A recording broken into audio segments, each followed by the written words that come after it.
저는 이게 뭐 맨날 듣는 얘기 이거니까 이거밖에 생각이 안 나. 효도. 옛날에 효도가 있었어요. 옛날 효도. 오늘날의 효도가 있죠. 그것도 뭐 10년 전 것도 있고 20년 전 것도 있고 30년 조선시대도 있죠. 조선시대 효도가 있어요. 자, 같은 효도에 다른 효도에 되게 애매해요. 그죠? 같은 효도라고 그냥 일반적으로 그냥 생각해요. 그냥 편하게. 그래야 우리가 아, 한국 사람이다. 한국인은 다 효도를 하고 있다. 생각하는 거예요. 근데 예전에는 뭐 한 10년 전 아니면 모르겠어요. 10년 전 부모님을 이렇게 요양원에 모시는 거를 효도라고 생각했을까요? 불효라고 생각했을까요? 불효죠. 불효예요. 안 돼요. 오늘날은 어떻게 돼요? 괜찮은 것 같아요. 저희 그 어른들도 보니까 제가 한 게 아니라 저희 부모님 세대도 이미 다 요양원에 맡기시더만. 물론 약간의 저항이 있어요. 그럼에도 불구하고 많이 그런단 말이에요. 물론 단지 이걸로만 설명할 수 있는 건 아니에요. 복잡한 사회적인 그런 요인이 있는데 얘를 쉽게 하기 위해서는 거예요. 그러면 그 이전에는 이 요양원에 보낸다는 개별 사례죠. 이게 실천이에요. 개별 프랙티스예요. 효도는 뭐예요? 쉽게 얘기하면 이론이에요. 이거를 배제한 거예요. 이거는 효도에 들어갈 수 없다. 안 된다 이거. 근데 지금은 이걸 효도에 집어넣은 거예요. 그러면 효도라는 말은 그대로 있어요. 그죠? 그렇지만 효도의 실천도 많이 바뀌고 개별 사례들이 많이 바뀌었어요. 그죠? 그래서 문화는 이런 식으로 바뀐다 이렇게 보는 거예요. 문화 변동. 문화는 이런 식으로 바뀐다. 바뀐 듯 안 바뀐 듯 잘 모르겠지만 바뀐다. 뭐 이런 거예요. 구조도 마찬가지라는 거예요. 그래서 이건 이제 구조를 그래서 이게 구조 재생산이라고 하는 거예요. 구조가 재생산됐다. 라고 하는 게 이제 이거를 이제 부정적으로 보는 사람들도 많이 있는데 이건 좀 잘못된 거고요. 그냥 일반적으로 우리가 흔히 그냥 쓸 때는 그냥 뭐 구조 재생산 이렇게 하면 좀 나쁘게 쓰는 거지만 꼭 그런 건 아니에요. 모든 건 재생산되는 거예요. 그런데 똑같이 재생산되는 경우는 아무것도 없어요. 이게 데리다가 얘기하는 거예요. 차연이에요. 계속 뭐 어떤 단어를 말하면 그 단어는 계속 그 단어의 그 기의 실제적인 의미는 계속 바뀐다. 떠다닌다. 계속. 왜냐하면 맥락에 따라 계속 맥락이 바뀌거든요. 계속 맥락이 바뀌어요. 그리고 시간이 바뀌잖아요. 그게 되게 중요해요. 시간이. 방금 내가 어떤 단어를 의미를 얘기했는데 다음에 좀 이따 얘기하는 거하고 똑같다고 생각하지만 이론적으로 이 철학자는 다른 거라고 생각합니다. 그럼 모든 언어는 모든 의미는 다 다른 거예요. 매번. 그러니까 다른 데에 가능성이 있다고 합니다. 모든 의미가 해체되어 있기 때문에 이 세상이 바뀌는 거예요. 역설적으로도. 그렇죠. 그런데 아까 패러다임 네. 문화가 바뀌면서 네. 완성되는 것 자체를 패러다임이라고. 네. 그 패러다임 안에서 그 동일한 패러다임이라고 계속 보는 거예요. 그 안에서는. 그래서 그 구조가 계속 유지가 되고 있는 거예요. 그래서 패러다임이라는 걸 뭔가 틀 같은 거라고. 패러다임 이것도 또 사실 처음부터 해야 되는데 뭐 이번 강의의 특징은 그냥 막 하는 대로 하는 거니까 제가 지난번 강의는 이렇게 안 했거든요. 이렇게 하는데 이번 그냥 뭐 되는 대로 하죠.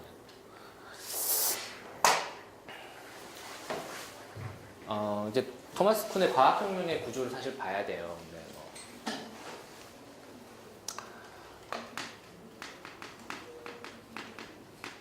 그러니까 어떻게 알고 계세요 이거를? 패러다임을? 사실 지금 한 얘기 다 합하면 이건데 아비투스이기도 하고 물론 다릅니다. 아비투스 개념하고 패러다임 개념은 같은 개념은 아니에요. 초점은 달라요 전혀. 그렇지만 자 패러다임이 뭘까요? 궁금해 하시니까 하는 거. 패러다임.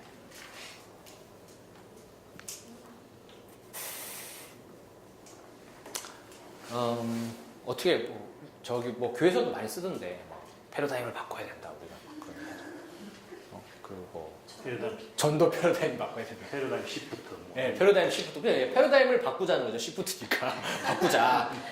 네, 바꾸자는 거잖아요. 패러다임 바꾸자. 패러다임 뭘까? 저도 저기 청년부 이제 전도사님한테 되게 많이 옛날에 청년부 할 때 전도사님한테 되게 많이 목사님한테 되게 많이 들었어요. 막 우리 청년부의 패러다임 바꿔야 된다. 막 뭐, 그런 얘기 많이 하고 그러는데 뭔 얘긴지. 그러니까 막 쓰는 경향이 있거든요. 이게.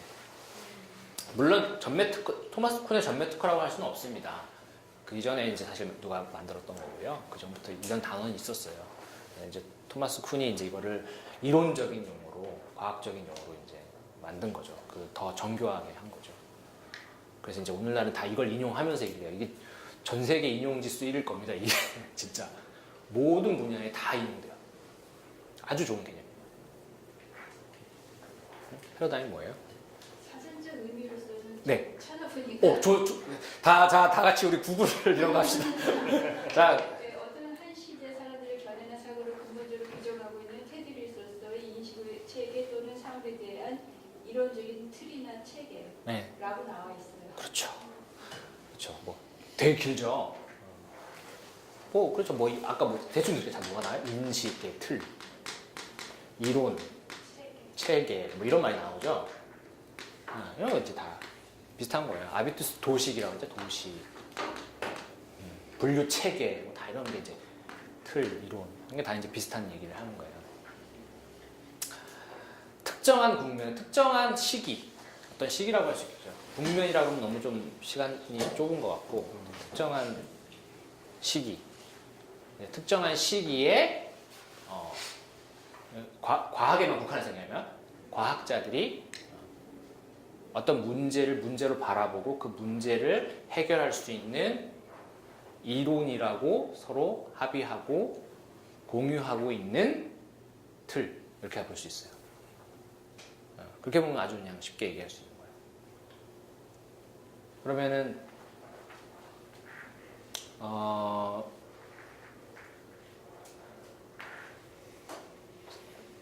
그 사람들이 문제를 바라보고 그 문제에 대해서 어떻게 이 문제를 해결할지 문제 풀이라고 이제 보통 얘기해요. 퍼즐 풀이라고도 이제 비슷한 용어. 토마스 쿤이 직접 이제 얘기를 해보면 뭐 퍼즐 풀이 이렇게 얘기합니다. 퍼즐 풀이 하고 이렇게 문제 풀이, 수수께끼 풀이 이걸 이렇게 수수께끼 풀이, 수수께끼를 푸는 거다. 어떤 문제가 주어지면 그 문제를 해결하기 위해서 여러 가지 방법들이 이제 이론적인 사유가 동원되고 상상력이 동원되는데 그 상상력에서 특정한 패턴으로만 하는 방식이 있는 거예요. 그 방식에 대해서 과학자들 대다수가 공유하고 있으면 그것을 패러다임이라고 하는 거예요. 근데 사실 이 패러다임만 설명하면 안 돼요, 원래. 패러다임만 얘기하면은 더 사실은 잘 이해가 안 되고, 패러다임보다 쿤한테 더 중요한 개념은 정상과학이에요. 노말 사이언스라고 하는 거예요, 노말. 여기서 노말이라는 거는 뭐, 여기서 번역을 이제 정상이라고 하니까 정상, 비정상 뭐 이렇게 생각하잖아요. 그게 아니고, 노말이 일상적으로 그냥 하는 거. 프랙티스. 일상적으로 그냥 하는 거. 오늘 이제 아비투스 개념하고도 관련인데 실천. 그냥 하는 거. 일상적으로 하는 거. 과학자들이 늘 일상적으로 하는 거. 그게 노말 사이언스예요. 지금 이 시대의 노말 사이언스하고 어느 특정한 먼 시대, 다른 시대의 노말 항구하고 다르죠. 지금 노말이 뭐야? 뭔지 저는 과학자가 아니라 잘 모르겠어요. 하여튼 근데 노말 사이언스라는 게 있잖아요. 그 당시에 과학자들이 대체로 과학자들이 그냥 과학자라면 당연히 내가 과학자니까 이렇게 해야 돼 이렇게 생각하는 거예요. 자연스럽게 하는 거예요. 이게 당연시된 거고 암묵적으로 하는 거예요. 그걸 뭐 누가 시켜서 하는 것도 아니고 당연히 그렇게 하는 거예요. 이렇게. 이게 노말 사이언스. 그 노말 사이언스에 이제 문제풀이 방식이 있는 거예요. 예를 들면 잘 모르지만 저는 과학을 뭐 실험하고 그죠? 가설을 만들고 이게 이거예요. 가설을 해서 가설을 만들고 테스트를 해본다. 테스트할 때 여러 절차가 있거든요. 이건 분야마다도 다르죠. 여러 절차가 있어요. 그 절차를 다 지키는 거예요. 다 지키고 그래서 결과를 내. 그리고 이제 그래서 퍼블리시 해. 학회지 내는 거죠. 학술제 내. 뭐 이렇게 하는 거예요. 계속 돈을 펀드를 따. 펀드 따서 이제 또 실험을 해. 계속 돌리는 거예요. 계속 하는 거예요. 이게 정상과학이에요. 그러면 여기 정상과학에서 할 때는 과학 자체, 과학이란 무엇일까 이런 고민 해요, 안 해요? 안 한다. 고민하면 안 돼. 막 내가 지금 해야 되는데 이게 지금 잡이야, 나의 잡이고 나의 그 지금 미션이야. 내 미션을 막 하는데 이 미션을 해야 되는데 막 갑자기 회의가 인생이란 무엇인가? 내가 이 과학을 해서 뭐 하나? 이런 회의를 하고 막 사실은 이 과학이 아무 의미가 없고 사실은 뭐 다 신의 뜻인데 내가 하면 뭐 하나? 뭐 이런 생각하고 그럼 돼요, 안 돼요? 안 되는 거예요. 그건 뭐예요? 그게 정상적이지 않는 거죠. 네? 거기서는 정상이 있는 거예요. 그걸 해야 되는 거예요. 그때 이때에 이 정상 과학을 가능하게 하는 인식 틀이 패러다임이라는 거예요. 그리고 문제풀이 방식 여러 가지 수백 가지로 얘기해요. 토마스 콘이. 근데 이거는 무슨 딱 고정돼서 뭐라고 얘기하는 게 아니라 그러한 인식 틀이고 그렇게 문제를 푸는 방식이고 그런 거예요. 한마디로 하는 것이 아니지만 굉장히 중요한. 뭔가 이렇게 정확하게 얘기한다고 다 좋은 건 아니에요. 여러분 그런 게 있어요. 개념, 사회, 철학도 마찬가지지만 뭔가 이렇게 개념을 정말 정의를 깔끔하게 한다고 정확하게 좋은 게 아니에요. 깔끔하게 하잖아요? 어떻게 되는 거죠? 깔끔하게 하면 거기에 전부 허점이 나와요. 다. 허점이 엄청 생겨요. 이제 그거는 또 분석 철학에서도 이런 게 얘기하는 게 있어요. 모든 개념을 정의를 딱 하려고 했어요. 옛날에. 이게 이제 논리실증주의예요. 지금 논리실증주의가 엄청 비판을 당해서 거의 기각당해서 거의 사망에 이르렀거든요. 물론 그 논리실증주의를 가지고 또 발전시켜서 뭐 컴퓨터 사이언스나 인지공학 이쪽으로 적용해서 하는 사람들도 있는데 이 인문학이나 이런 사회학 쪽에 이제 이런 쪽의 사회로 가면은 그걸 깨는 게 패러다임 개념이에요. 이 논리실증주의는 뭐예요? 모든 실험과 모든 경험을 이론 언어로 완벽하게 서술할 수 있다, 환원할 수 있다라고 하는 게 이제 논리실증주의거든요. 그래서 완벽하게 정의를 하면 빈 구석이 없다. 그래서 모든 이제 이 사람들 이제 논의를 하면 언어학이 어떻게 돼요? 전부 수학처럼 되는 거예요. 뭐는 뭐뭐 공리를 딱딱 세우고 그 다음에 뭐는 뭐니까 뭐는 뭐다 딱 정리가 되는 거예요. 근데 그렇지 않다는 게 후기 경험주의자들이 이제 막 거기에 콰인이라든지 이런 사람들 엄청 유명한 사람들이 있어요. 이런 철학자들이 다 공격을 하는 거예요. 비트겐슈타인도 마찬가지예요. 비트겐슈타인은 논리실증주의의 아버지지만 동시에 후기실증주의의 아버지이기도 해요. 전기 후기 나누거든요. 이 사람은 두 개 다 했어요. 다 하고 자기 이론을 자기가 스스로 반박하고 기각하고 나중에 이제 한 게 이 후기 비트겐슈타인의 영향을 받은 게 패러다임이에요. 그리고 이 후기 이게 여기 중간에 이제 포퍼가 있어요. 포퍼 다음에 이제 쿤이죠. 그러니까 다 후기 실증주의 하는 거예요. 이게 이제 실증주의 기존의 이제 논리 실증주의를 다 비판해요, 반박하고. 그래서 이거 안 된다. 모든 딱 정의를 했어. 자, 하늘은 파랗다라는 자 정의를 했어요. 자, 하늘은 파랗다. 확실하게 규정될 수 있는 이거를 이제 완전히 더 이상 해설할 필요가 없는 게임이 끝난 더 이상 다른 언어로 설명할 필요도 없이 확실하게 파란색이 무엇인가 지칭하고 있다라고 하는 것을 분석 명제라고 해요. 이걸 모든 언어를 찢으려고 했어요. 정확하게 요소별로 저건 저걸 지시하고 파란 하늘에 정확히 대응하는 파란색을 지시하는 1대1 대응 관계. 예? 기표와 기가 정확하게 일치하는 관계, 이런 관계를 생각했단 말이에요. 그런 관계를 분석 명제라고 해요. 근데 분석 명제는 사실 존재하지 않는 걸로 판명해놨어요. 모든 것은 다 종합 명제다. 종합 명제는 계속 이 언어에 대해서 해명해야 돼요. 파란 것이 무엇이냐? 파란 것이 왜 파라냐? 파란 것은 이걸 또 다른 말로 경향어라고 하는데 경향어. 갑자기 왜 논리철하고 이상한 데로 오는데 경향어라고 하는데 저도 감당이 잘 안 돼. 경향어가 하는데 그러면 파란 것은 본질적으로 파란 거예요. 지금 파란 모자 쓰셨는데 너무 예쁘네요. 파란 모자. 파란 모자 진짜 파라네요. 새파란데 자 저걸 새파란다 저 색깔에 정확히 대응하는 단어는 뭐예요? 이론어는 뭐예요? 저 경험 사례에 정확히 대응하는 파란색이라는 말은 뭐예요? 새파란가요? 아니면 핫블루인가요? 아니면 뭐죠? 그런 말은 없죠. 핫핑크니스. 몰라. 없어요. 하여튼 새파란 거예요? 아니면 뭐 색깔. 푸르둥둥한 거예요? 아니면 뭐예요? 아닌 사람도 있잖아요. 아니라고 주장할 수도 있지. 왜 저게 새파란 거야? 저거는 푸르스름한 거. 시퍼런 거야. 아, 그렇죠. 저건 시퍼런 거죠. 어떻게 저게 새파란 겁니까? 시퍼런 거지. 그죠? 아니, 우리가 일상 대화할 때는 이걸 다 동일한 걸로 보기 때문에 아무 문제가 없어요. 이게 동일한 걸로 보는 이유가 뭐예요? 그게 문화 구조예요. 이거 동일하게 보는 거예요. 그렇게 간주하는 거예요. 아무 문제 없이. 그게 프랙티스예요. 우리 일상에서는 아무 문제 없어요. 그게 사실 정상이라는 거예요. 노말. 아무 문제 없이. 이 안에서는 아무 문제 없다니까. 이 안에서는 이상한 얘기를 해, 자기들끼리. 다 알아먹어요. 우리 안에서 세계에 대해서 저갖고 논쟁하면 뭐예요? 이상한 사람 되는 거죠. 아, 저거는 아니야. 막. 물론 아니라고 할 수도 있어요. 그게 인간의 자유니까. 아니라고 할 수도 있는데. 그래도 어느 정도 합의가 된단 말이에요. 그죠?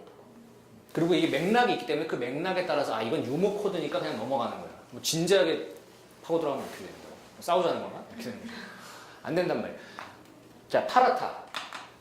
파라타는 뭐라고 했냐면 파란색의 속성이 저게 내재적으로 있는 게 아니에요. 제가 나 스스로 이 모자가 나 스스로 나는 파란색이야 이렇게 외치지 않는다는 거예요.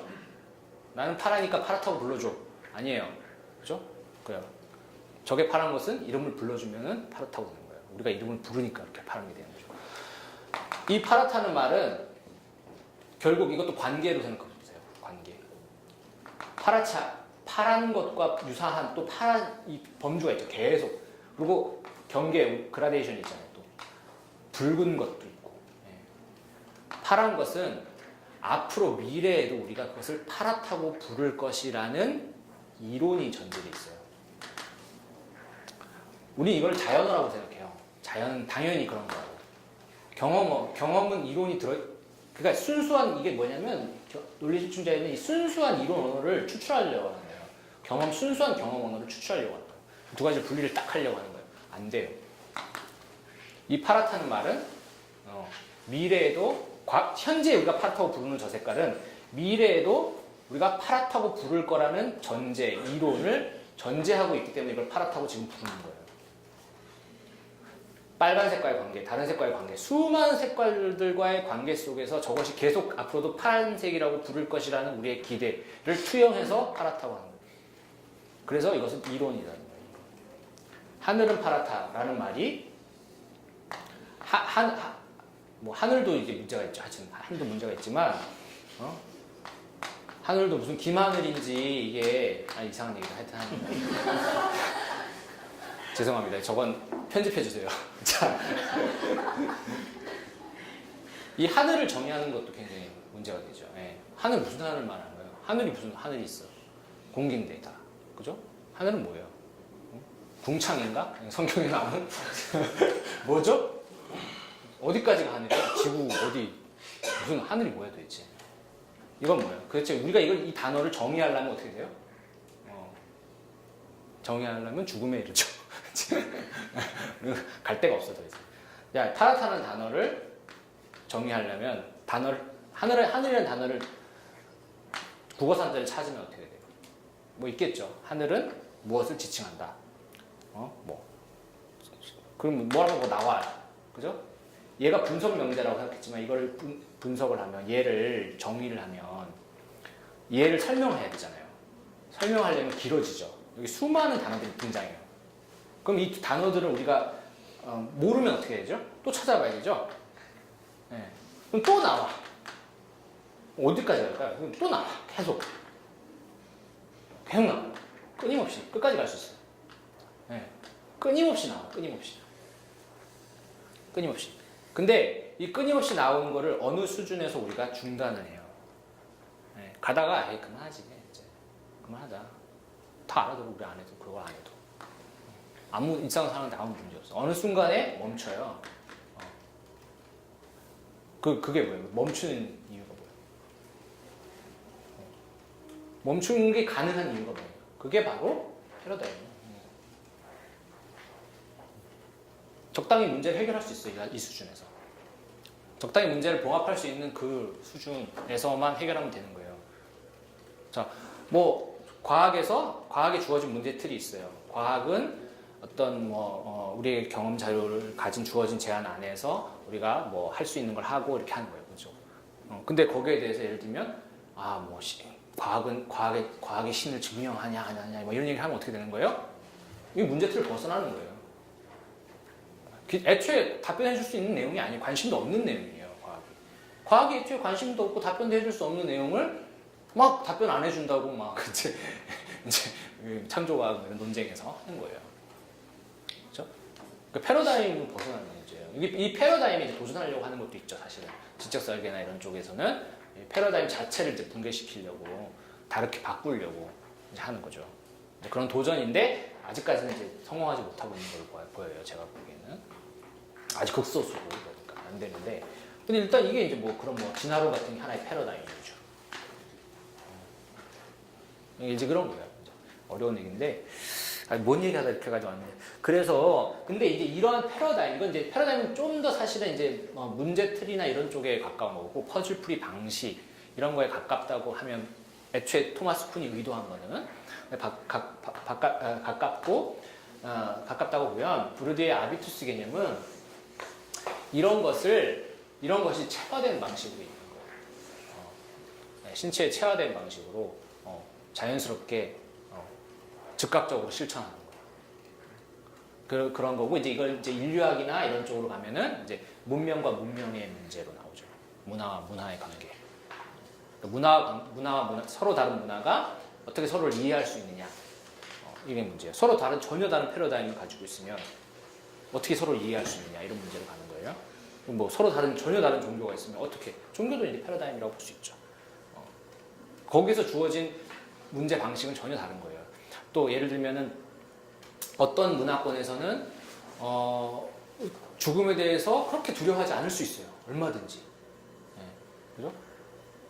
그런 문화권이 있어요, 실제로. 그럼 그런 문화권에서 그런 문화권은 하고 굉장히 그 죽음에 대해서 의미를 많이 부여하고 거기에 신이 개입해야 되고 막 이런 것들 하는 문화권하고는 전혀 다른 거죠. 그 문화권들 사이에는 무엇이 더 우월한 문화라는 것을 증명할 수 있는 초월적 증거를 상정할 수가 없는 거예요. 사실 그게 패러다임이거든요.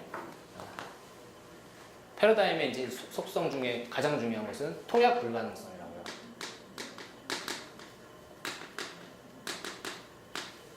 incommensurability라고 이제 영어로 하는데, commensurate. 공통의 잣대를 가질 수 있는 것이 이제 그거라면, 공통의 잣대를 가질 수 없는, incommensurable. 그러니까 공통의 잣대를 가질 수 없는 것. 그것을 패러다임이라고 해요. 각각의 통약 불가능성이라고.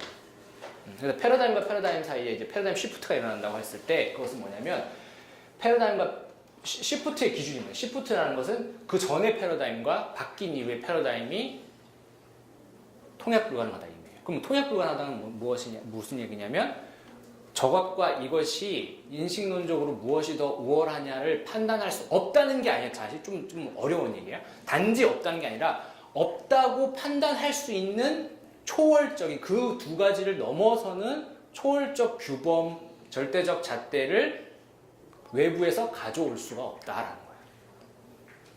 거예요. 이거 이제 패러다임에 대한 오해가 많기 때문에.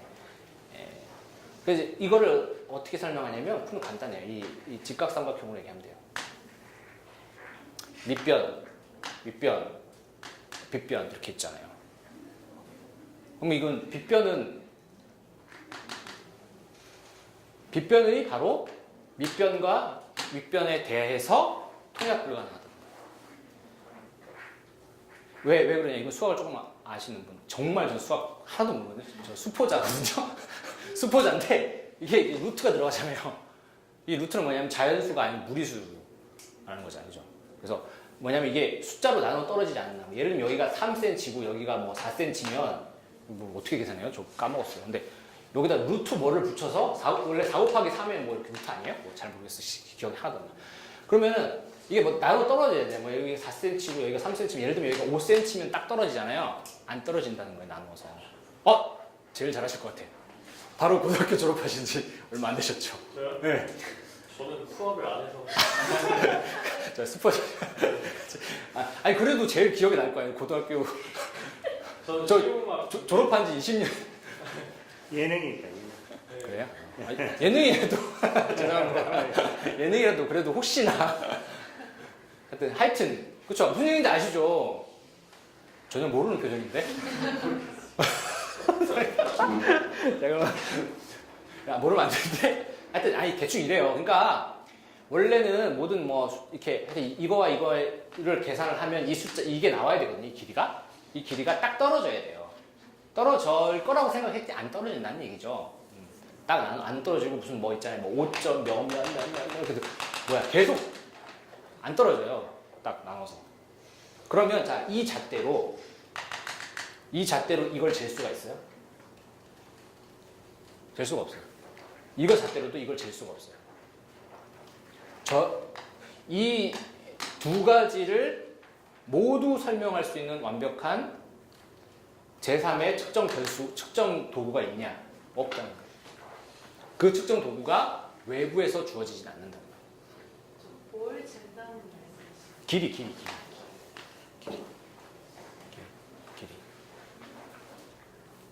네? 그게 이제 통합 불가능성. 그러니까 이건 그 범주가 다르다고 보시면 더 쉬워요. 쉽게 얘기하면. 패러다임 A하고 네, 패러다임 1하고 네. 2하고 네, 이렇게 됐을 때 그 두 가지에 대해서 전지적으로 이거 보고 그 네. 판단할 수 있는 게 없다 이 네, 말씀이죠. 네. 그것이 외부에서 주어지는 기준을 상정하기 어렵다. 그래서 그런 식으로 객관적으로 평가할 수도 없다. 근데 이제 여기서 이제 또 전문적인 논의로 들어가면 되게 복잡한데 이걸 이제 제 입장은 이제 이 두 가지를 비교는 할 수 있다는 입장이에요. 이것도 굉장히 주류적인 입장 중에 하나예요. 그러니까 비교조차 할 수 없다고 생각하면 완전한 상대주의 이제 가는 거거든요. 아예 비교할 수도 없다. 이렇게 보는 입장도 있는데 저는 비교는 할 수 있다고 봐요. 왜냐면 비교는 근데 무슨 의미냐면 총체적인 비교는 안 돼요. 이제 이것도 이제 무슨 뭐 여러 가지 이제 언어로 생각하시면 돼요. 쉽게 얘기하면 영어를 한국어로 번역하는데 1대1로 대응시켜서 번역할 수 있어요. 한국어를 영어로 안 된다는 거예요. 그죠? 서로 다른 언어 체계고 같은 의미라고 생각했던 것들에 수많은 언어가 있고 또 여기도 마찬가지고. 그죠? 그래서 서로가 정확하게 대응하지 않아요. 그랬을 때 번역할 때 어떤 의미를 잃어버리든지 이런 걸 감수해야 돼요. 그죠? 오해를 낳을 수 있는 부분도 감수해야 돼요. 그게 뭐예요? 그게 패러다임일 수 있어요. 그래서 비교는 할 수 있어요. 그래서 어느 정도 근데 그때 그 어떤 특정한 그 기준, 특정한 어떤 특정한 특정한 층이나 특정한 차원에서 제한을 걸어놨을 때 비교할 수 있어요. 그러니까 예를 들면 착한 남자가 좋냐, 멋있는 남자가 좋냐라고 하는 거는 두 가지를 비교할 수 있는 건가요? 이게 이 말 자체는 그죠? 다른 범주에 속할 수 있잖아요. 그러니까 서로 다른 측정을 할 수 있는 거예요. 그러니까 어떤 기준을 도입하느냐에 따라서 그 기준에 의해서는 이게 나올 수 있고 저 기준에 의해서는 저게 나올 수 있어요. 그러니까 이게 이제 프래그매티즘 실용주의라고 하는 그 사유하고도 연결이 되는 거예요. 근데 그 절대적인 기준이 존재하지 않는다는 그러니까 이것도 단서를 다 달아야 돼요. 절대적인 기준이 그냥 존재하지 않는다는 게 아니라 이 범주를 초월하는 외부의 기준을 가지고 올 수가 없다. 그러니까 절대적인 기준이 절대적인 기준이 아까 얘기했지만 그 모든 기준을 넘어서는 기준은 없다. 그걸 가지고 올 수는 없고 그때 기준을 만들 수는 있어요. 문명과 문명이 대체적인 얘기죠. 문명과 문명을 평가할 때, 자, 어떤 문명은 이러이러한, 어떤 문명은, 어떤 문명은 자본주의, 우리가 대부분 자본주의죠. 어떤 문명은 자본주의적이지 않아요, 전혀. 그러면, 이 문명을 평가하는데, 예를 들면, 인간의 그 어떤 물질적인 삶의 기준을 우리가 도입을 해야 합니다. 일시적인 거죠. 그래, 그 기준으로 봤을 때는 자본주의 문명이 나올 수도 있어요. 그죠? 근데 그 기준이 아니라 뭐 개인의 내적인 행복감이라든지 공동체성이라든지 이런 걸 기준을 딱 들어봐라. 그러면 그때는 평가가 바뀔 수 있죠. 바로 그런 얘기예요. 패러다임과 패러다임 사이는 어떤 평가를 기준을 놓느냐에 따라서 평가가 달라질 수 있다는 거죠. 비교는 가능해요.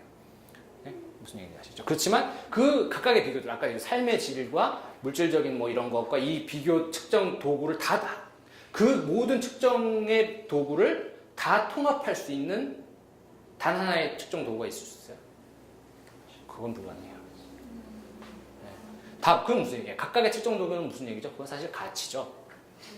가치예요. 각각의 측정 도구를 가치를 말하는 거예요. 그러면 그 가치들을, 밸류를, 그 가치를, 모든 가치를 다 통합해서 설명할 수 있는 단 하나의 가치 체계가 있을 수 있냐는 거예요. 이게 이제 어려운, 이게 없다고 보는 거죠. 그죠? 우리의 뭐 인생의 목표를 뭘로 삼을 거냐, 이 가치 체계를 그걸 단 하나로 설명할 수 있냐는 거예요. 인간의 가치, 사회의 가치, 인생의 가치는 수많은 가치가 있는데 그 수많은 가치를 다 아울러서 단 하나의 기준을 만들 수 있느냐라는 거예요. 그게 불가능하다고 보는 거죠. 이제 이런 것까지 가는 거예요, 이 얘기가. 너무 샜다? 얘기가.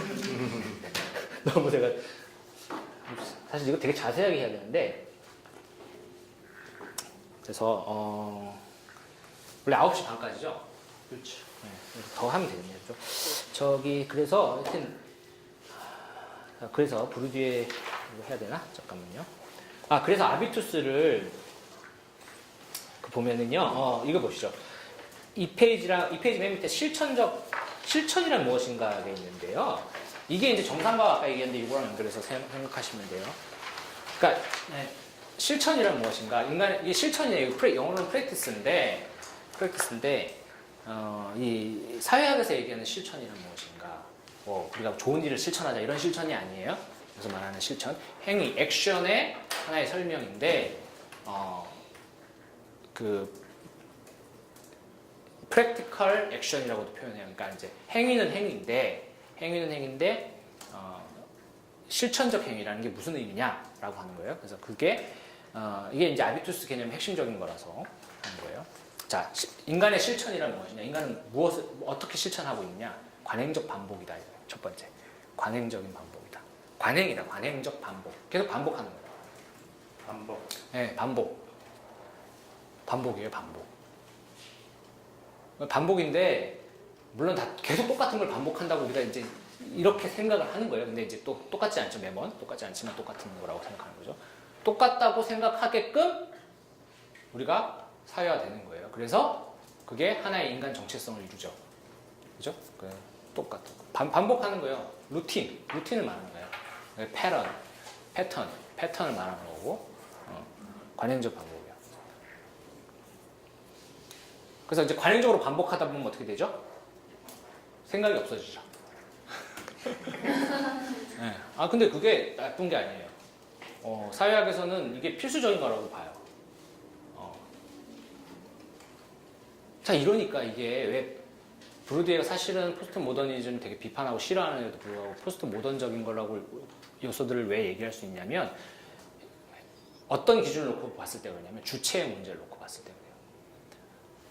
모던은 주체를 강조한다고 우리가 단순하게 얘기해 볼 수 있잖아요. 그러면 포스트 모던은 뭐예요? 탈주체라고 보통 얘기할 수 있죠. 그러니까 주체에 대해서 뭔가 그 주체의 지위를 깎고 그렇게 하는 거죠. 자유의지에 대해서 많이 부정하고 좀 그런 측면이 있죠. 그게 뭐예요? 사회학에서 이런 거예요. 자, 계속 그 주체는 뭐예요? 이성이 살아있는 거잖아요. 계속 이성이 살아있고 이성을 막 뭐 세운다고 옛날에 그런 표현인데 세우고 막 이렇게 정신을 바짝 차리고 뭐 그런 거예요. 항상 긴장하고 사는 거예요. 그거를 그러니까 이제 주체를 이제 탈주체라고 하셨죠? 네. 탈주체면은 그게 이제 우리 동양 사상인 말하자면은 그 만유재신론이라든지 그래서 우리 주체들 없어지고 하나로 통합되는 이제 자연 같은 모든 것들 하나로 통합되는 이런 현상으로 봐도 되는 거죠? 되겠습니까? 그게 그렇게 봐도? 그게 좀 분야가 달라서 물론 제가 뭐 신학을 잘 모릅니다. 근데 그런 것도 있고 근데 이제 그 포스트 모던을 아까 얘기했지만 탈주체로 설명할 수도 있고요. 탈분화로 설명하면 그 부분이 연결은 될 수 있어요.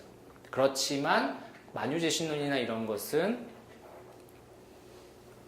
전도사님 잘 아시죠?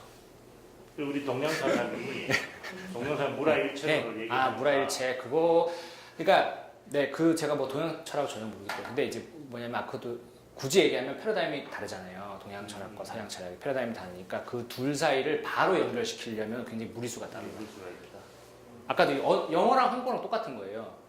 동양 사상과 서양 사상을 번역을 할 수 있어요. 번역을 해야 돼요. 저도 해야 된다고 보는데 바로 대응한다고 비슷한 게 되게 많죠. 예를 들면 뭐 이건 이거랑 비슷하고 비슷한 게 되게 많아요.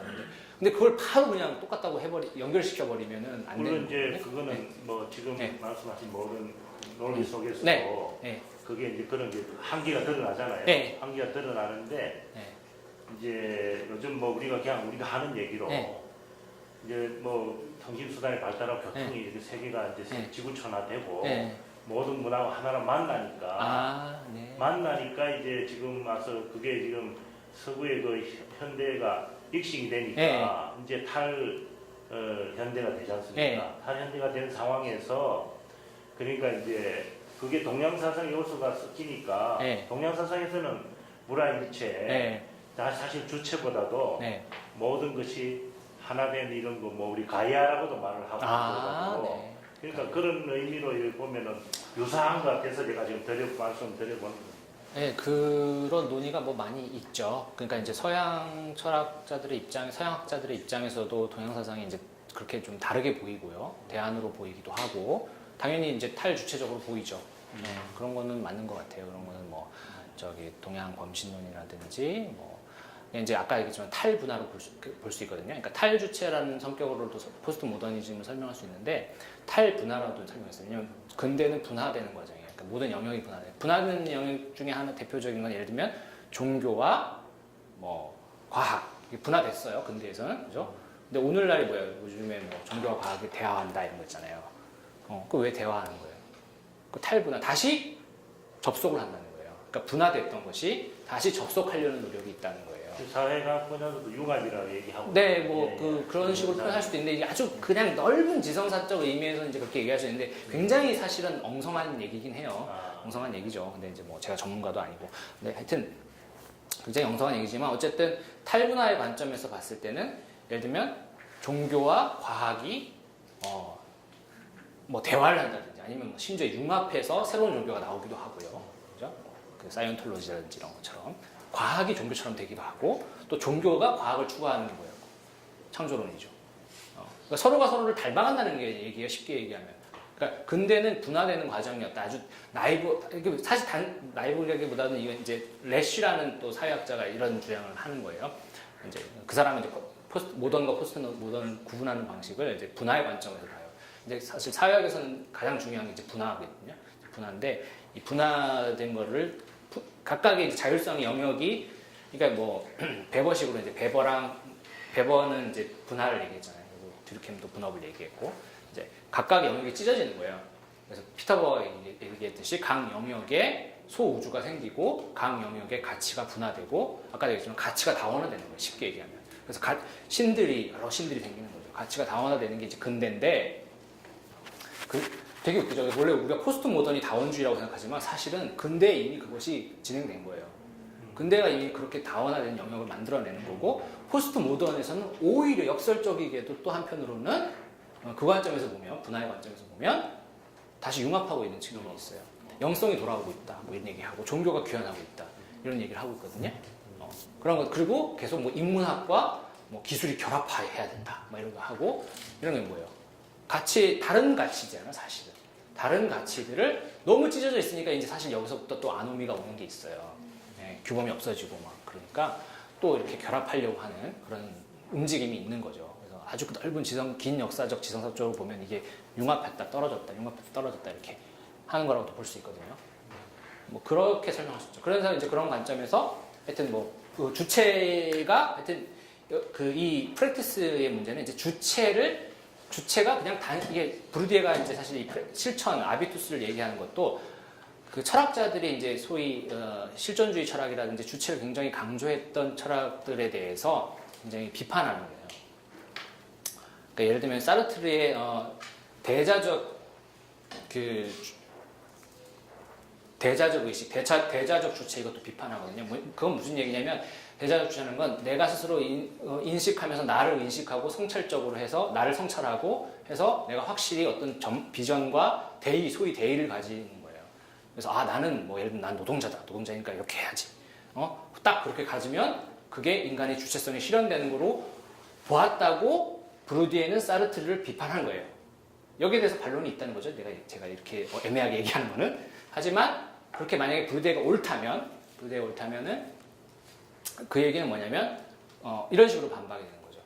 아무리 내가 주체로 선다고 해도 내가 이제부터 주체적게 살 거야 라고 한다고 해도 나의 과거의 기억과 경험과 학습된 거, 그 다음에 내 인간관계들 여전히 있는데 그럼 인간은 내가 정말 자유롭게 행위할 수 있어? 그런 건 없다는 거예요. 그런 주체는 없다는 거예요. 인간은 대부분 어떻게 살아간다? 아무 생각 없이 관행적으로 반복한다. 실천한다. 이거예요. 근데 그렇게 해야만 살아갈 수 있다는 게 또 현상학자들의 얘기입니다. 일상은 그런 식으로 구성되어 있다는 거예요. 우리의 삶은. 그래서 이제 예를 들면은 경로 의존성 같은 걸 하나의 사례로 들기도 하죠. 경로 의존성은 뭐예요? 합리적인 거하고 상관없어요. 비합리적인 거라도 계속 그렇게 하다 보면 그게 낫다라는 걸 보는 거예요. 예를 들면 물리적인 키보드 같은 게 이게 쿼티 자판이라고 하는 게 굉장히 비효율적이에요. 지금 와서는. 그렇게 연구가 됐어요. 그래서 굉장히 효율적인 자판들을 많이 개발했어요. 손이 더 덜 가고 오타가 덜 나고 그렇지만 아무도 그걸 쓰지 않아. 효율적인데 안 돼. 그걸 몇 번 시도했는데 안 먹혀. 그 왜 그래요? 그거를 아비투스로 설명하는 거예요. 뭐냐면 그거는 몸에 체화됐기 때문에 그게 편하고 기존에 하던 방식이 편하고 그것도 제도적으로 보장해주고 있고 다들 그렇게 쓰니까 되게 모호한 거죠. 근데 그렇게 가는 거예요. 그냥 그게 경로 의존성이에요. 하던 대로 반복되는 거. 그리고 그게 바로 제도라고 하는 거예요. 패턴, 관행적 반복이라는 게 사회에서 얘기하는 제도예요. 제도라는 건 무슨 글자로 써져 있는 제도가 아니라 제도 중에 이제 가장 객관화되는 걸 이제 법이라고 하는 거고 여러 가지 우리가 아까 얘기한 효도 같은 것도 제도예요. 우리가 다 문화적으로 당연시하는 거를 다 제도라고 얘기해요. 그것은 뭐냐면 우리가 어떻게 해야 될지 행위의 레시피를 준다는 거예요. 요리할 때 레시피 알죠? 레시피예요. 예를 들면 장례식장이나 뭐 결혼식장에 갔을 때 어떻게 해야 될지 모르겠어 내가. 근데 사람들이 다 그렇게 해. 관행적으로 하죠. 그러면 뭐 당연히 우리가 만나서 인사할 때 잘 지내셨어요? 그러면 네, 뭐 잘 지냈습니다. 뭐 이렇게 얘기하잖아요. 관행이에요.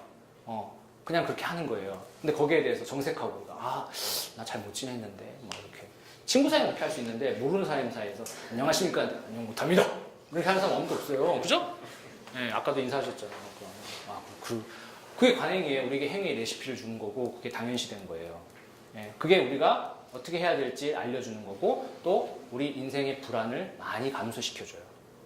네, 그러니까 이제 피터 버거가 얘기하는 건데 그거는 계속 그런 게 없잖아요. 그러면 우리가 존재론적으로 안정감을 느낄 수가 없어요. 계속 불안해. 어떻게 해야 되지? 매번 상황에 따라 바뀌는 상황에 따라 매번 임기응변을 계속 내가 막 생각하면서 해야 되고 안 되잖아요.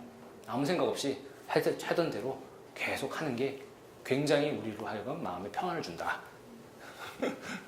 그런 거예요. 그게 이 사회를 유지하는 사회 구조가 재생산되는 방식이에요. 나쁘게도 재생산되죠. 그렇지만 또 없으면 안 돼요. 이제 이게 권력의 문제이기도 한데 되게 복잡하죠. 그래서 이제 이 사회 구조를 좋은 의미로 뭐 바꾸고 권력을 이렇게 문제를 해결하고 이런 게 쉽지 않다는 거예요. 권력이 단순히 나쁜 게 아니라는 게 이제 오늘날 현대 사회 철학자들, 이론가들 모든 사람들이 얘기하는 거 아니겠어요? 그죠? 예, 바우만이 최근에 돌아가셨는데 바우만이 얘기하는 것도 권력이라는 거는 사람들의 인간이 기본적으로 불안전한 존재고 불안한 존재이기 때문에 권력이 작동하기 시작하는 거다 이렇게 얘기하거든요. 그건 뭐냐면 필수적인 부분이 필수 불가결한 차원이 있다는 거를 인정하는 거예요. 얘기하는 거예요. 물론 거기서도 어떤 권력이냐 되게 디테일하지만 사회학에서 얘기하고 있는 권력이라는 거는 굉장히 광범위한 지배, 도미네이션의 문제예요. 지배와 관철되는 방식 이런 거거든요. 그럼 구조가 재생되는 것도 마찬가지예요. 구조가 사실은 이게 바로 이제 권력계층이고 이게 바로 그 지배의 문제예요.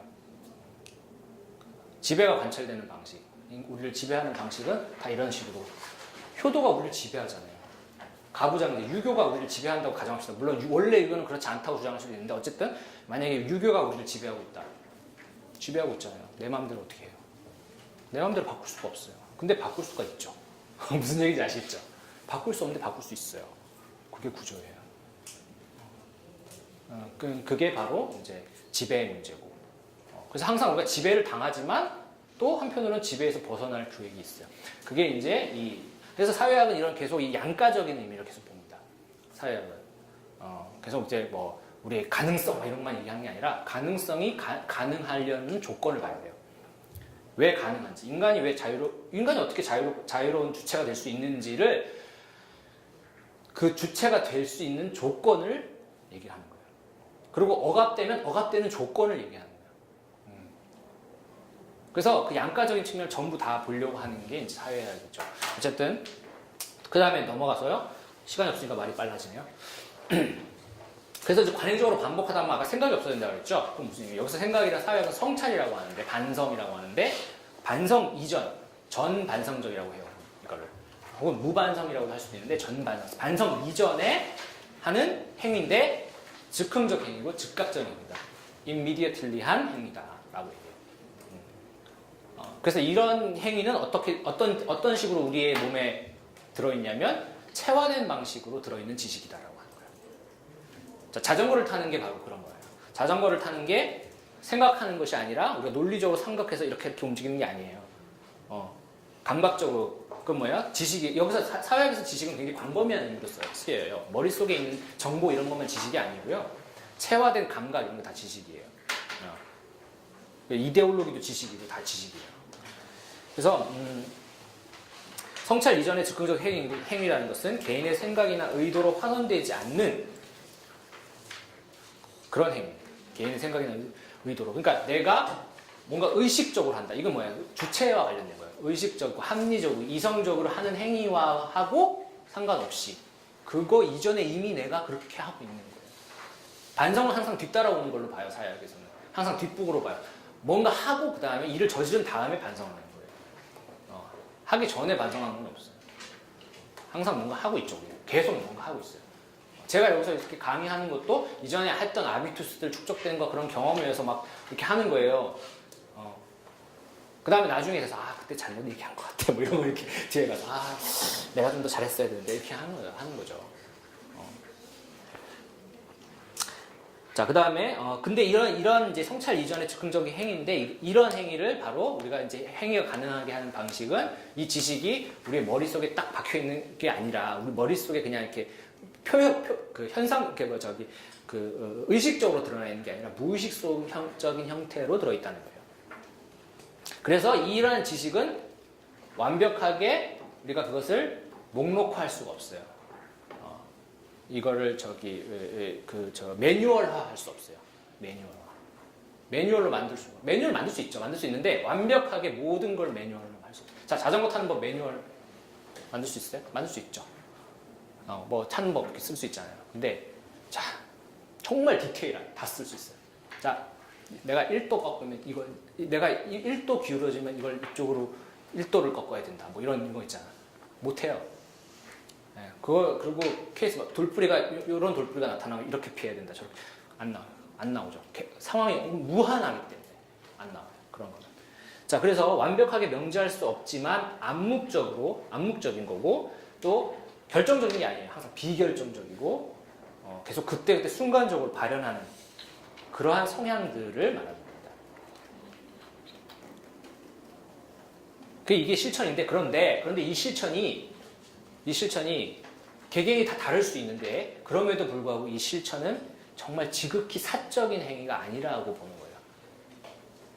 왜냐? 이미 나는 학습되어 온 건데 학습되어서 내가 그런 실천들을 하는 건데 그 학습된 것들은 나 혼자 학습한 게 아니라 부모로부터 배우거나 친구한테 배우거나 선생님한테 배우거나 주변의 관계들을 통해서 주변의 사물들을 통해서 관계 속에서 내가 배운 거죠. 학습된 거죠. 그래서 그것은 순전히 개인적인 것이 아니라 집합적인 것이다. 이렇게 보는 거예요. 언어를 생각하시면 돼요. 언어. 나 혼자 혼자 쓸 수 있는 언어를 만들 수 있느냐 없느냐예요. 생각해 보세요. 내가 혼자서 지금 현재 내가 나만의 언어를 만들 수 있을까요? 자, 항상 저는 이렇게 만들 수 있어요. 항상 이런 식으로 얘기하죠. 저는 만들 수 있어요. 근데 만들 수 있는데 지금 현재 언어 체계와 전혀 다른 독립적인 패러다임이 전혀 다른 소통할 수 없는 나만 의미를 아는 언어라는 걸 만들 수 있냐? 없어요. 그런 건. 왜냐면 기존의 언어를 통해서 나는 사유를 하죠. 이 언어를 통해서 사유하기 때문에 그 언어와 관계된 다른 언어를 창안할 뿐이에요. 구조를 재생산한다는 의미도 그래요. 내가 무언가 새로운 세상을 바꾼다고 하는 것도 마찬가지죠. 기존의 불합리한 모순을 내가 잘 알기 때문에 바꿀 수 있는 거예요. 하지만 또 잘 알기 때문에 그대로 하는 거죠. 네. 선생님, 네. 근데 대화하다 보면 네. 약간 그냥 일상에서 만나는 사람인데 자폐적으로 정말 네. 마치 정말 사적 언어가 있는 듯한 그래서 네. 사람들을 정말 가끔 봐요. 그래서 되게 고민을 해요. 근데 이 사람들 이걸 어디서 분명 어디서 이것도 배워온 걸 텐데 정말 막 대화를 하다가 어느 순간에 완전 우리가 같은 말을 쓰면서 딴 생각을 하고 있었다는 깨달음을 볼 때 근데 이 사람이 이 언어 코드 도대체 어디서 타온 거지? 그런데 그것도 이제 아비투스죠. 네, 아비투스예요. 그 사람의 성장 배경을 우리가 모르지만 뭔가 있을 수 있죠. 그렇지, 그렇게 추측할 때 네, 그렇죠. 정말 기괴한 생각을 다른 사람, 그러니까 독특한 사람들과 상호작용을 했거나 자기만 하면서 또 자기만의 그런 걸 한 거죠. 근데 이 생각을 뭐 입장을 바꿔 생각해 볼 수도 있어요. 저는 뭐 그런 사람 저도 당연히 경험해 봤고 내 입장에서는 그런데 뭐 어떤 뭐 다른 사람 입장에서 예를 들면 뭐 내가 이런 종교를 갖고 있어라고 했을 때 그 사람이 나에 대해서 저 사람 이렇게 답답하지 이렇게 생각할 수 있는 거거든요. 저 사람 다른 언어를 갖고 있어. 이렇게 생각할 수도 있는 거예요. 그러니까 뭐 한 사회 안에 있으면 그 코드를 굉장히 잘 익히는 네. 사람이 있는 반면에 그 뭐 이런 언어 게임에 되게 네. 느리다고 그 개인차는 있죠. 그거는 이제 뭐 그런 뭐 이제 제가 뭐 생물학적 환원을 하려는 게 아니라 그런 이제 뭐 개인 학습 능력의 차이라든지 그런 건 있을 수 있죠. 그리고 뭐 그런 그 문제는 이제 아주 그 뭐지 뭐랄까 뭐 변칙 사례라든지 뭐 그런 정도에 해당하는 걸 수 있기 때문에 그 정도지 크게 정말 뭐 어떤 장을 벗어나는 건 아니다. 아니 모르겠어요. 근데 그게 이제 뭐 더 가면 정신 분석학적으로 이제 문제 삼을 수 있는 걸 수 있고, 그러니까 뭐 모르겠네요. 뭐 어떻게 설명해야 될지.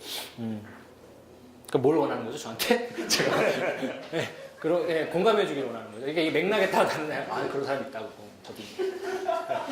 누가 공감을 바라는 게 아니라 네. 그러니까 그런 사람들은 저희 말로 설명이 애매한데 네. 저는 말씀하신 대로 그게 개개인의 어떤 생물학적이고 개별의 정신적인 문제를 그냥 원인으로 따지. 아니 그러니까 이제 뭐 사회학으로 다 설명해야 되겠죠. 해야 되는데 그러니까 그 사람의 뭐 아까도 얘기했지만 성장 배경이라든지 그런 걸 봐야겠죠.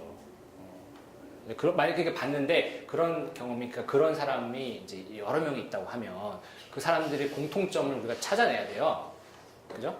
그게 바로 아비투스예요.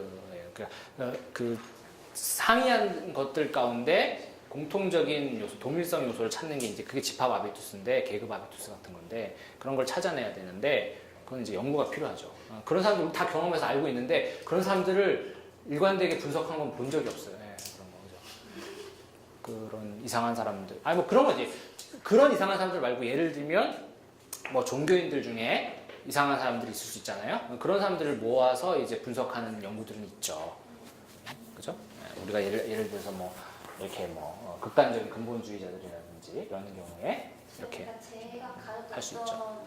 진짜 관심사는 그거였던 것 같아요. 계속 우리가 어떤 공통된 잠 안에서의 언어 게임을 얘기하고 사람들은 그 실천을 뭐 반복하기도 하고 재생산하기도 하고 막 이렇게 구조와 이런 행위자들이 이렇게 순환하면서 뭐 행위자들이 뭐 구조에 영향을 받고 구조는 또 행위자들에 의해서 그 구조의 그 속성이 조금씩 변화되기도 하지만 어쨌든 구조는 있다 하는데 그냥 제가 그 구조를 굉장히 협소하게 생각하는 걸 수도 있지만 뭐 교회라는 장 안에서도 보면은 뭐한 8, 90이 굉장히 어쨌든 그 장 안에서 그거를 잘 실천하고 하는데 꼭 몇몇은 그 장을 결국에는 이탈하거나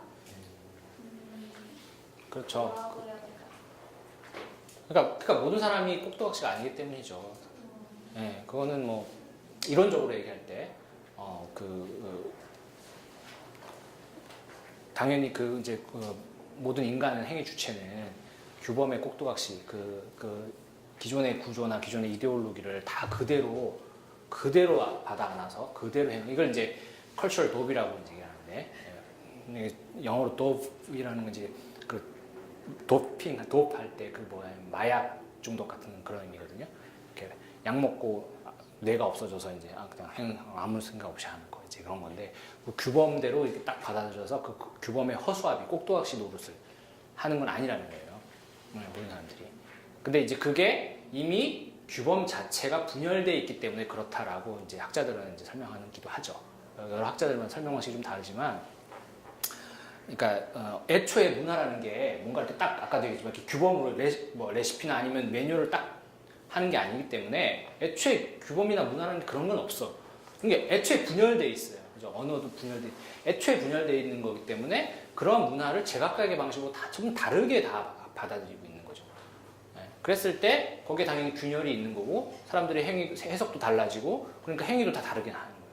그랬을 때 몇몇 사람들은 튀어나가고 거기서 더 공통성이 있는 사람들은 대부분 다 이렇게 동화되는 형태로 가거나 아니면 더 그러니까 동화를 하는 사람들이 있는 반면 또 조조를 더 많이 하거나 어떤 사람들은 그러니까 자기의 세계관을 바꿔버리는 그런 경향이 일어나기도 하고 동화는 아니면 자기 도식 세계관을 퍼뜨려갖고 다 그냥 그 세계관을 해결해보고 이것도 문제죠.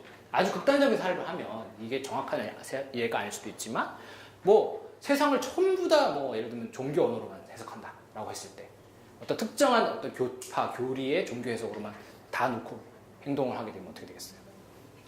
그렇게 되면 또 문제가 있죠. 그것도 반면에 또 그런 걸 안 하고 계속 자기의 세계관을 계속 바꾼다. 그러면 그것도 문제가 있죠. 동일성이 없어진다. 그런 사람들끼리 모여서 또 하나의 어떤 장을 만들고 구조를 생산하지 않을까요? 네, 그래요. 어떤 사람들이 모이면 어떤 형태로도 공통성이 나옵니다. 예를 들면 이제 그 사학자 중에 고프만이나 이런 사람들은 정신병원 연구를 했거든요. 그러니까 정신병원에 우리가 소위 정신병을 가진 사람들, 분열증이라든지 이런 사람들 가진 사람들이 정말 제각각 따로 놀 것 같잖아요. 우리 눈에 볼 때는 그렇대요. 우리 눈에 볼 때는 룰도 없고 제각각 어떤 사람은 소리 지르고 어떤 사람은 여기서 이상한 거 하고 있고 저거 하고 있고 다 따로 노는 것 같은데 고프만이 자기가 이제 정신병자 행세를 한 거예요. 그래서 이제 물론 이제 다 짜고 그 슈퍼바이저하고는 다 얘기하고 해놓고 그 밑에 중간 이제 슈퍼바이저한테만 얘기하고 짜고 나머지한테는 비밀로 해서 이제 잠입해 들어가갖고 자기는 정신병자 행세를 특별히 한 건 아닌데 그냥 가만히 그냥 거기서 같이 지냈는데 자기를 정신병자 취급하고 사람들이 이렇게 하고 이제 근데 거기서 관찰해 보니까 거기 사회에도 나름 룰이 있더라. 거기서 구조가 생긴 거죠. 구조가 있는 거죠. 자기들끼리 무슨 알 수 없는 구조가 있어요. 뭘 하면 되고 뭘 하면 안 되고 자기들끼리 규칙이 있는 거야. 관계의 규칙이 있고. 그렇죠. 어떤 사람들이 모이면 그런 사람들끼리 다 하는 거예요. 근데 이제 이렇게 생각해 볼 수 있지 않겠어요? 외계인이 인간을 보면 그렇게 생각할 수 있지 않겠어요? 이상한 애들이 자기들끼리 막 이렇게 룰을 만들고 하고 있네? 이렇게 생각하지 않겠어요? 그럴 수 있죠. 인간을 어떻게 보느냐 이렇게 될 수 있는데, 어떤 룰이 만들어진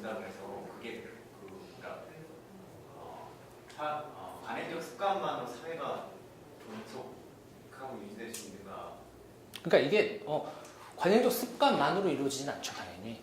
예. 그러니까 피터버가 얘기하는 뭐지 정당화 예. 의 문제라든가 그러니까 그것이 당연한 것이라고 사람들 설득 그렇죠. 그렇게 여겨질 수 있게 만드는 것이 그렇죠. 그 아비투스나 그쪽 뭐지 아비투스. 에게도 있는지 그거 이제 아비투스는 그쪽은 아니고요. 그 개념은 아니죠. 관행적으로 이루어지는 그런 그 관행을 만들어내는 도식인데 그 그러한 실천을 만들어내는 과거의 경험과 기억의 집합적인데 그것이 조직화된 거죠. 어느 정도 조직화돼서 다른 실천들을 유사한 실천들을 또 계속 생산해내는 건데 그 관행적 반복이 우리의 일상을 구성을 하는데 현대 사회에서는 아까 얘기했지만 그 주관적인 그런 관행들이 객관화의 과정을 거치잖아요. 그죠? 피터버가 얘기한 게 객관화 과정을 거치고 가장 극대화된 객관화 형태가 행정법, 행정제도 이런 거. 제도에도 두 가지 의미가 있다고 했죠. 제가 이런 제도가 있고 법제도가 있고 하는데 그런 제도의 형태로 해서 이제 그랬을 때 이제 현대 사회에서는 이제 그것을 어떤 가시적인 권력도 두 가지 의미가 있지만 가시적인 권력의 형태로 이제 제재를 가할 수 있죠. 법이 그거잖아요, 사실. 뭐 어기면 처벌한다 이렇게 해가지고 그리고 이제 거기에다 의미를 부여하죠. 아까 말씀하신 대로 의미를 부여하고 정당화를 해야 되는 거죠. 정당화를 해야 이 유지가 그 관행적 습속을 정당화하기도 하고 아까도 관행적 습속 정당화하고 소독 이런 거잖아요. 그리고 뭐 제대로 안 하면 처벌하고 뭐 이런 것도 있을 수 있잖아요.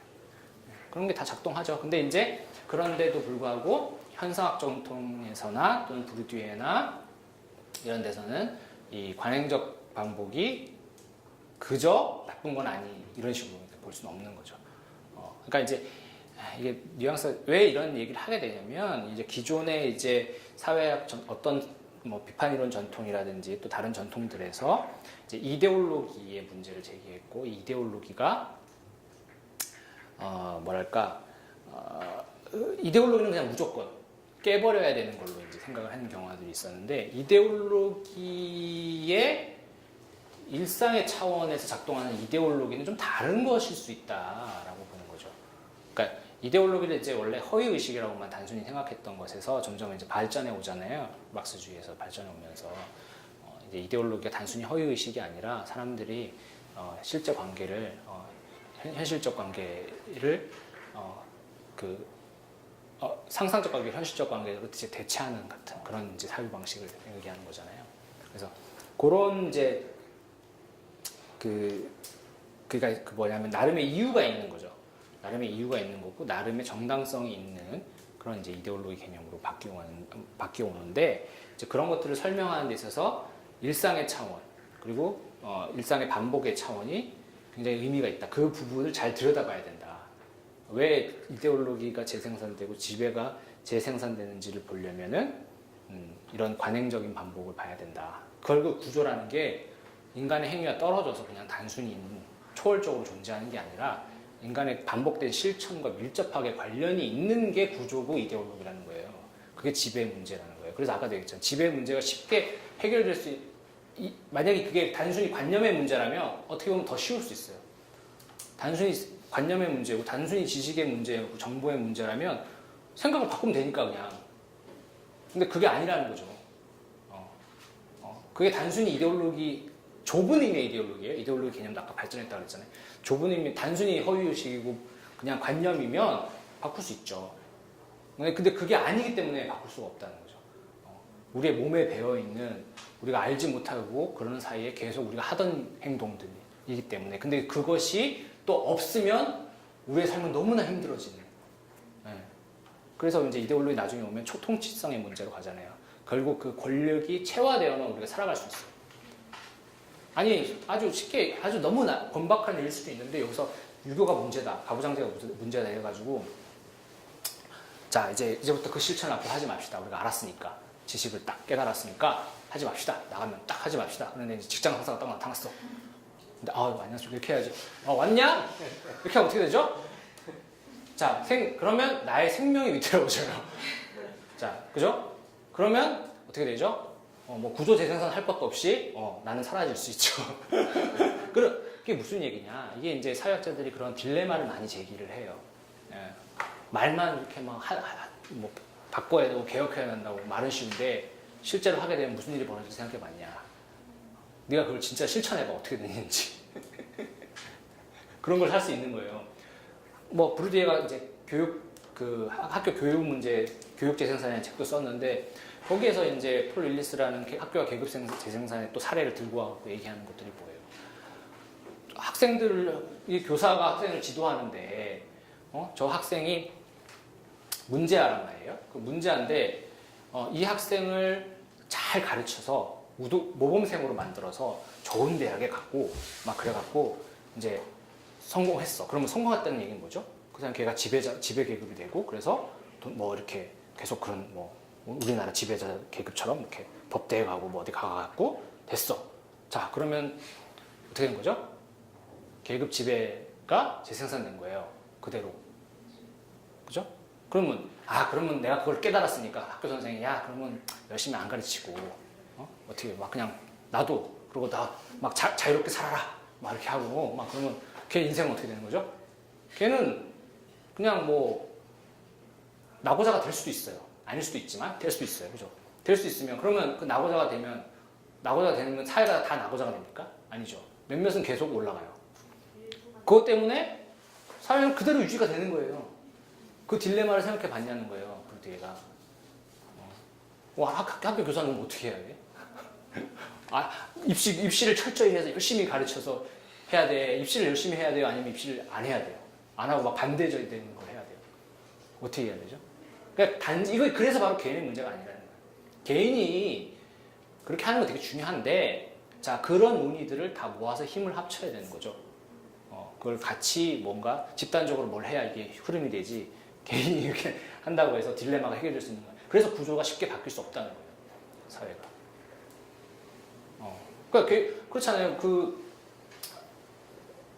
또 나 개인에게 있어서 생존의 문제가 달린 건데, 자, 혜민 씨는 뭐 많이 들어봤겠지만 그런 뭐 우리가 뭐 자본주의를 극복해야 된다, 자본주의를 타파해야 된다. 자, 그러면 앞으로도 우리는 자본주의 생활 방식을 버립시다. 화폐를 쓰지 맙시다. 어떻게 되는 거죠? 죽어야죠. 굶어 죽어야지. 어떻게? 아니면 산에 들어가서 혼자 풀뿌리를 캐먹든지. 네? 그러니까 되게 지금 번박한 예를 드는 건데, 그렇죠? 그런 식으로 구조가 바뀌는 건 굉장히 어렵죠.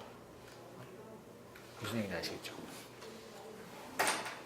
그렇다고 뭐 하지 말자 이런 얘기는 저는 또 아니에요. 근데 안 하면 또 어떻게 돼? 계속 자본주의 계속 그대로 가는 거죠. 그러니까 그 구조란 문제 되게 쉽게 바뀌는 문제가 아니고 뭐 예를 들면 여성 혐오 뭐 이런 것도 마찬가지예요. 굉장히 그것도 쉽게 바뀌는 예를 들면 이런 거죠. 뭐 여성주의 운동을 급진적으로 막 했어요. 요즘에 하면서 이렇게 뭐 넷fem이라든지 넷에 사는 페미니스트, 넷fem이라든지 이렇게 급진적으로 하시는 분들이 계시거든요. 이렇게 하면은 이제 그러면 그 급진적인 입장들 중에 또 어떤 일부는, 제가 일반화하는 건 아니고 일부는 이렇게 예를 들면 남성의 발언권을 아예 이제 인정 안 하려고 하는 경향들이 있거든요. 그런 흐름도 있어요. 자, 그랬을 때 어떻게 되죠? 이게 이제 고립되죠. 이 운동이 고립될 수가 있어요. 남성들 고립됨으로써 이 주류 사회는, 그러니까 옳다 그르다의 문제가 아니라 주류 사회가 이 운동을 아예 무시해 버릴 수가 있어요. 네. 아예 무시해서. 그래서 그러면 오히려 그 소위 여성주의 운동에 대해서 막 남성의 가부장제를 더 강하게 하고 있는 무슨 남성주의자들이 막 생기는 거예요. 적대적으로. 네. 생겨서 오히려 사회 보수화가 더 진행될 수도 있어요. 그죠? 근데 반대로 그러면 여성주의자들이 순응해서 자, 읍소하는 거죠. 남성들이요, 우리 좀 봐주세요. 우리 좀 이렇게 해서 막 설득을 하는 거예요. 읍소하고. 그럼 어떻게 되죠? 기존의 가부장제나 기존의 문화, 남성 문화의 지배 문화에 흡수되죠. 그러면 또 재생산되죠. 그러니까 이 딜레마가 있다는 거예요. 극단적으로 지금 이론적 사유를 해보는 거예요. 그냥 있다는 건데 그만큼 이 지배 구조는 깨기가 힘든 거예요. 그러니까 기존의 그 지배 구조는 뭐예요? 이 지배구조의 전략에서 남성 지배구조의 전략에서 어떻게 하는 거예요? 극단적인 여성주의 운동은 배제함으로써 유지를 시키는 거예요. 자기 힘을. 일부러 배제하는 거예요. 배제하는 전략을 취하는 거예요. 배제하는 거고. 그럼 수능을 하면 그래 오빠가 허락한 페미니즘 이렇게 하는 거예요. 무슨 얘기인지 아시겠죠? 그럼 둘 다 남성한테는 유리해요. 그만큼 이 구조라는 게 깨기가 힘들다. 그 얘기를 하는 거예요. 그러면 이제 그 다음 전략은 저도 잘 모르겠는데 하여튼 극단적인 사례를 든 거예요. 그러니까 이게 뭐 여성주의가 이렇게 하는데 저렇게 하는데 얘기가 전혀 아니고 남성 지배 전략이 바로 이런 식으로 작동한다. 그게 지배가 작동하는 방식이라는 거죠. 그죠? 그래서 거기서 아비투스는 그런 식으로 작동할 수도 있다는 거예요. 이건 브루디에가 실제로 드는 예 중에 하나는 브루디에가 이제 그 젠더 지배, 남성 지배 이걸 되게 중요시 여기고 그게 브루디에가 실제로 그런 얘기도 한 적이 있어요. 자기에게 사회학을 가르쳐 준 사람들은 여성들이다. 이렇게. 농반 진반으로. 그게 뭐냐면 그만큼 이제 남성 지배 문제 이런 것들이 아비투스 개념으로 사회를 설명하는 데서 핵심적이다 이렇게 보는데 남녀 지배 구조가 이 신체의 도식이라고 보거든요. 헬시스. 그래서 이제 뭐 알제리 칼빌 사회를 이 사람이 연구하면서 했던 게 그런 거예요. 뭐 알제리 칼빌마 가면은 이제 남성들은 항상 고개를 빳빳이 들고 이러고 다니고 여성들은 항상 이러고 다니고 여성들은 말 조근조근하고 조심스럽게 하고 이거 한국도 마찬가지잖아요. 밥도 조신하게 먹고 앉았을 때 다리도 이렇게 고무리고 앉아 있고 착하고 안전하고 반항도 안 하고 남성들은 할 말 다 하고 짝벌나고 이런 거 있잖아요. 지하철에 짝벌나고 뭐 이렇게 사는 그러면 이게 왜 몸에 밴 도식이죠. 예. 그렇게 하고 그리고 또 그런 사회에서 여성들은 굉장히 남성 지배 이데올로기를 그대로 자기화해서 내면화해서 한다는 거예요. 그러니까 소위 이제 여성의 적은 여성이다라고 할 때 그거는 이제 그런 의미로 이제 쓰이는 거죠. 그래서 뭐 여성을 계몽해야 된다 이런 얘기가 아니라 그런 얘기가 아니라 그 여성들이 기존 남성 사회에 편입될 수밖에 없는 이유들을 얘기하죠. 왜냐하면 편입되지 않으면 어떻게 되죠? 편입되지 않으면 그 생존이 불가능하니까. 그래 맞아요. 우리나라 옛날만 해도 예를 들면 뭐 이혼한 여성이라든지 뭐 이렇게 되면 거기에 순응하지 않고 폭력 남편에 이렇게 순응하면 사는 거지만 안 순응하고 내가 이혼하면 어떻게 돼요? 그 사람 그냥 이혼녀고 뭐 이렇게 살아가기 힘들고 낙인 찍히고 그런 거잖아요. 그러니까 어쩔 수 없이 편의로 그렇게 사는 건데 바로 그런 식으로 지배가 재생산된다는 거예요. 그게 아비투스 형태죠. 그러니까 여성들도 그걸 명시적으로 알고 있다기보다는 몸으로 아는 거죠.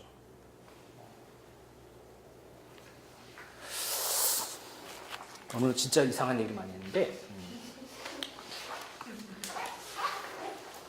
약간 두서 없었던 점도 있었던 것 같고요.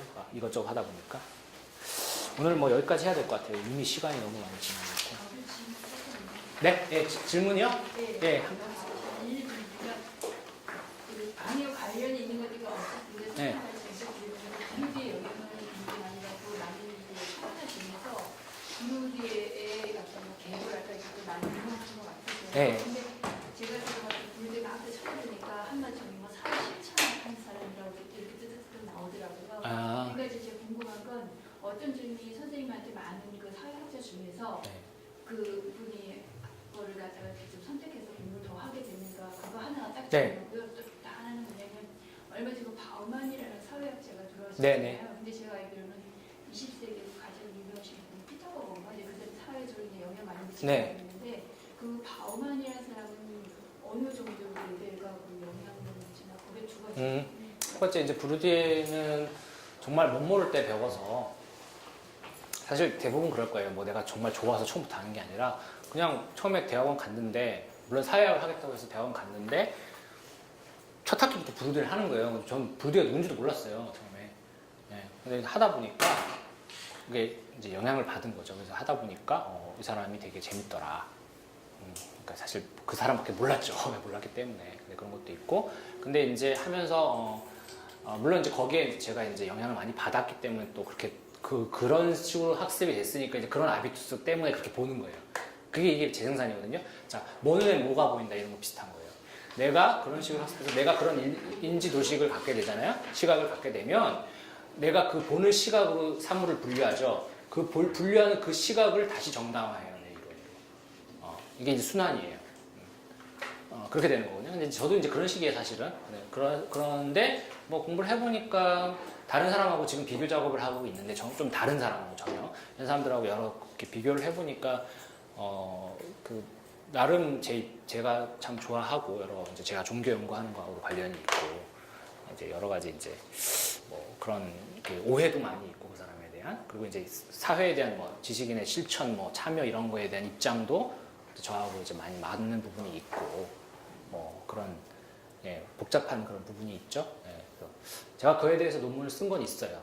그에 대해서 논문을 쓴 건 있는데 나중에 뭐 기회가 되면 한번 찾아보실 분들은 찾아보실 텐데 지식인의 이제 뭐 그런 입장에 대해서 그런 거고요. 뭐 좀 사적인 자리에서 나중에 할 수 있으면 하고요. 그 다음에 두 번째 바우만은 브루디에가 그 20세기 가장 유명한 사회학자라고 할 수 있거든요.